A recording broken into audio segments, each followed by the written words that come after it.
Hey, what's up, YouTubers, day traders, and market participants? It's your boy Will, and I'm back with another video. This one, we're going to be diving into Boeing and how I approached the trade, my swing trade into Boeing. Is it just coincidental that on Monday we get a price upgrade when on Friday the price action was already showing that something was going on? I was able to see that, and then Monday I did dive in a little bit early. However, I still did see the overall trend. I didn't get faked out by the initial sell off. Maybe they were like, sell the buy the rumor, sell the news type ordeal. But I could see already that big money was positioning themselves in on Friday before the news happened because it's not like a CEO just wakes up and say, "Hey, let's throw this news out there." They discuss it, they find what day to release it, and it all kind of adds up. And the charts will show you that. So let's go ahead and dive straight into this video. If it's your first time here, guys, if you find any value in this, like, comment, subscribe, join the family. I'm trying to educate many as people as possible. I've been in the game for about 10 years and also have a passion for teaching people. So if you find any value in this, join the family because your boy's here. Will is the name. And when there's a will, there's a way, guys. So let's do it. All right, baby. Here's Boeing. Looks like I got out a little too early. But nonetheless, we still capitalized on this very well. So here is the trade that ensues. So honestly, the best time to have gotten into this, and this is a daily chart all the way on the right hand side. You can see that on 529, which was the Thursday. On Thursday, we have this giant candle. So the giant candle is already very strong, but what I really want to highlight is where it kind of started from. It started from between two key moving averages, the 8 and the 2 and the 20. It did if this is pretty good because it's coming off of the 8 and we're not extended yet, right? Now that we're out here, we're a little bit more extended. So price action can get called back to the big daddy eventually. So I really love that we get confirmation that this moving average also feels that we can still keep going up, not only just the 8, which it was clearly trending on for the end of April and the beginning of May. So a lot of money was super trending into this, which means that this next move here is kind of the second leg and kind of your late to the party type of vibe. But we get green taking out red near key moving averages. And guess what? It was all on volume. So on Thursday, you could have said, "Hey, something's going on with Boeing. What do we see on Boeing?" Not only that, but on Friday, you get a push back down to the 8, and then 8 pushes it up. Also, again, what happened? Again, on volume. Now you're telling me over the weekend we get a price upgrade and you just gap up and go? So Thursday and Friday, people were positioning themselves. It looks like whoever did it knew something, and bam, you just get this huge gap up, right? So gap and go. How did I approach this? Let's take a look. So we have that's SMR. Who's Boeing? All right. So how did I approach this? Here we go. So I actually, like I said, I was a little bit late to the game. I did not get in on that Thursday. I didn't even get in on that Friday. I didn't notice it until over the weekend when I was looking at the whole market. Boeing wasn't really always on the list. It should be now though. This year has been incredible for Boeing. So it's just that cycle rotation didn't catch it at all earlier in the year. Shame on me.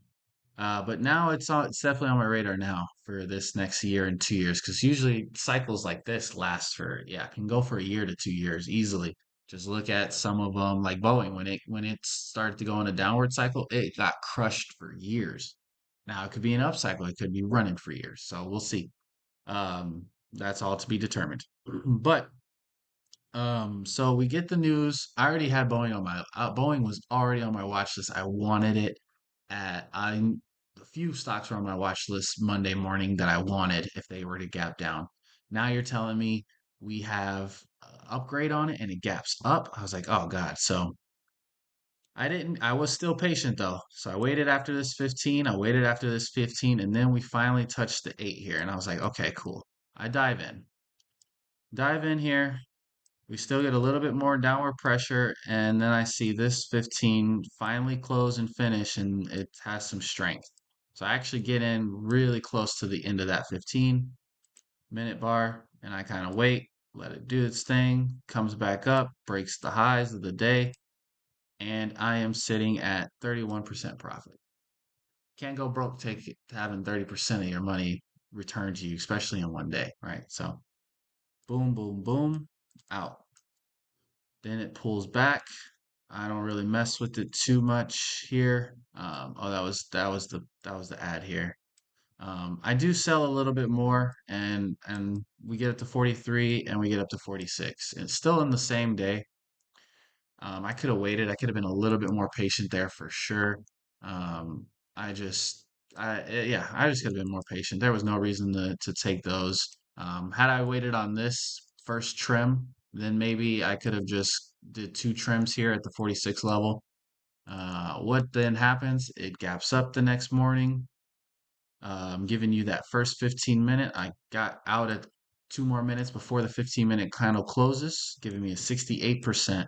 And then the last final one was 6 minutes before the next 15-minute closed, which gave me also a very good percent, 100%. You can't mess with 100%. So it still looks good. The 15-minute is now extended. Um, so it can be extended for a while before anything happens. It's just the move has been pretty strong on Boeing. Where can we see it go now? I mean, it's already back higher than it was at open, so that's really good. It's still very strong and intact. Love to see it. The 4 hour shows no weakness.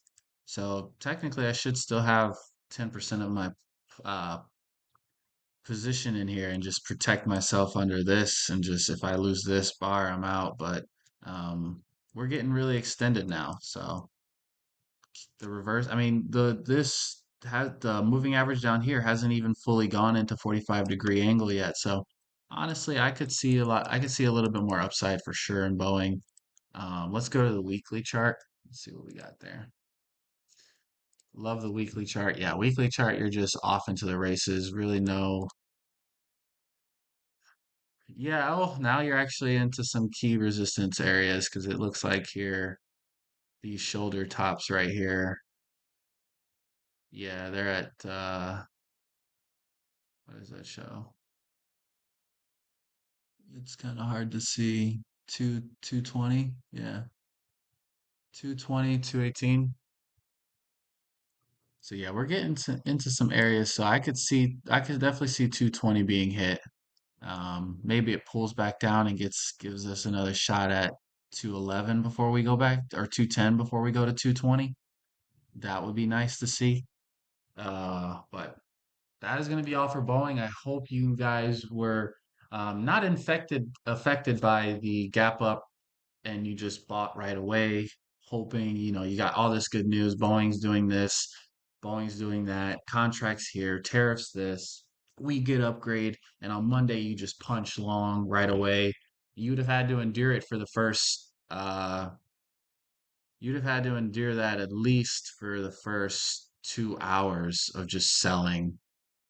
And for most people, if you're a day trader, that's painful. That's painful to sit through for 2 hours and you're just losing money.